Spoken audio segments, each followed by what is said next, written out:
8 септември 2021 година. Щатът Сао Пауло, Бразилия е било идеалното място за заснемането на приложение на Лудия Макс. Защо ли?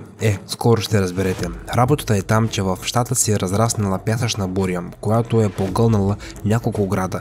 Изглеждало е доста страшно. Според метеоролозите от гледна точка на климата, това явление не е безпрецедентно и се случва редовно. Само че този път е било в гигантски мащаби.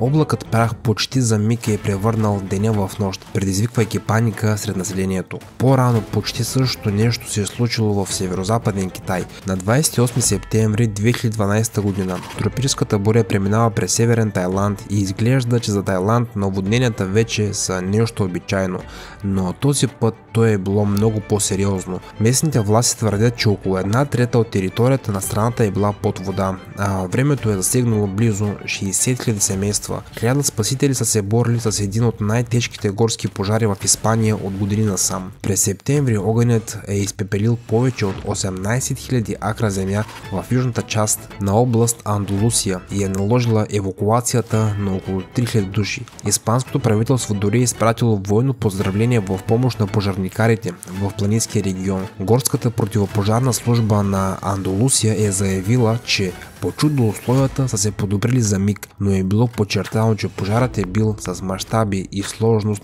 невиждани от много години насам. Какво е причинило огромният пожар, все още никой не знае. Някои публикации обвиняват климатичните промени, а други посочват саботаж. Но не само Тайланд започва да отива под вода. Въпреки че от една страна Испания е пламнала от пожар, на други места тя е била наводнена.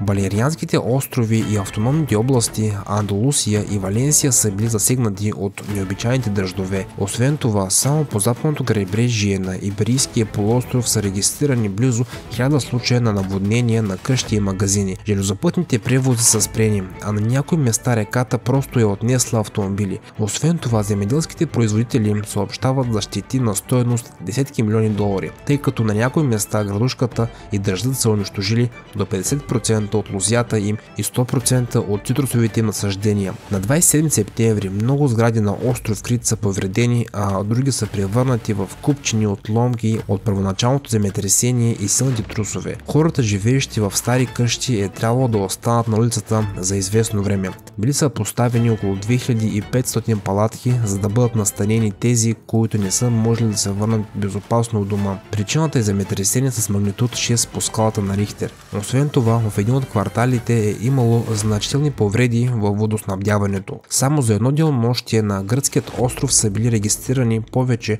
от 42 земетресения, но дори и това не е пределът. В Исландия е имало цял рояк от земетресения, които са започнали от 27 септември в югозападната част на полуострова. В продължение на 10 дни сейзмолозите са регистрирали повече от 8000 земетресения с магнитуд от 3 до 4,5. Според учените, подобна сеизмична активност показва, че под земята се натрупва магма, но тя все още е далеч от повърхността и с какво ще завърши всичко това може само да се гадае. В Средиземноморието остров Мария и Италия, обикновено известен с вулканичните си скали и горещите си извори, който го прави добре познат на посещаващите го морски знаменитости, но напоследък той е станал известен с това, че съвсем наскоро мощно торнадо го е връхлетяло.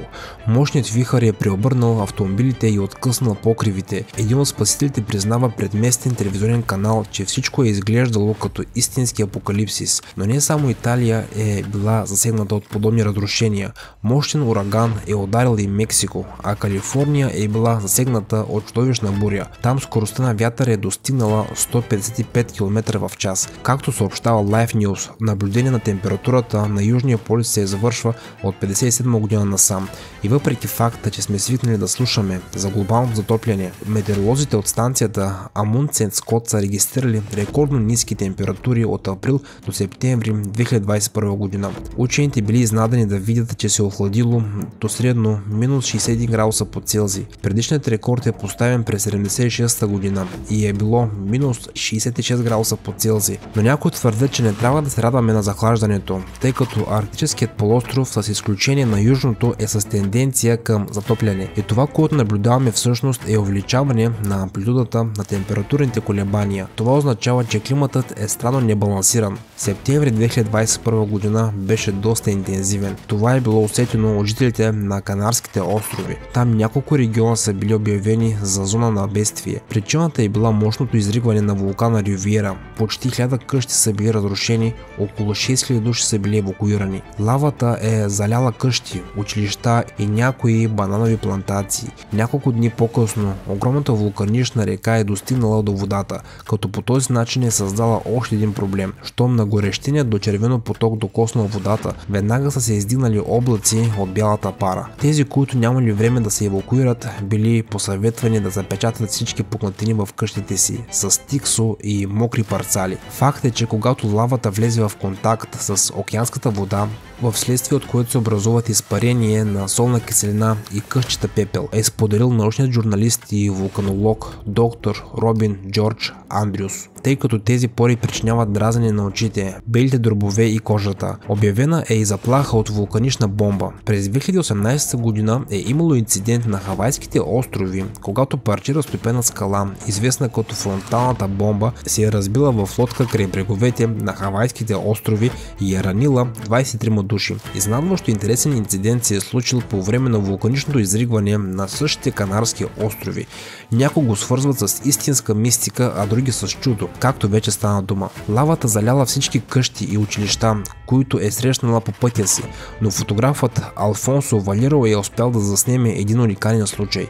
На неговата снимка се вижда една недокосната от стихията къща, заобиколена от реките, лава от вулкана. Според вестникът Ел Мундо, тя принадлежи на датска двойка пенсионери Инге и Ерлер, които не са я посещавали от началото на пандемията, а двамата, които са участвали в изграждането на къщата, заедно с съпругата си са заявили, че е разговарял с собствениците. Пенсионерите са много щастливи, че къщата, въпреки че е заобиколена от лава, е успяла да издържи. Въпреки че не можем да стигнем до острова, се радваме, че къщата е останала недокосната. Както виждаме, нашият свят се променя бързо, независимо дали го искаме или не. Климатът явно е нарушен, а дисбалансът само ще се влошава от тук нататък. Време е да забравим за миналите човешки конфликти и да насочим вниманието си към глобалните предизвикателства, пред които е изправено цялото човечество днес.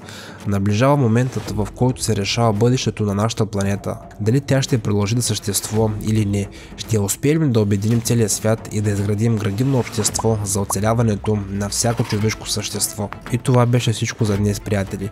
Ако сте сметнали видеоклипа за интересен, образователен и ценен, бих се радвал за един лайк, един коментар и абониране с камбанка. Очаквайте съвсем скоро много нови и интересни видеа от мен. Чао, приятели, и до скоро!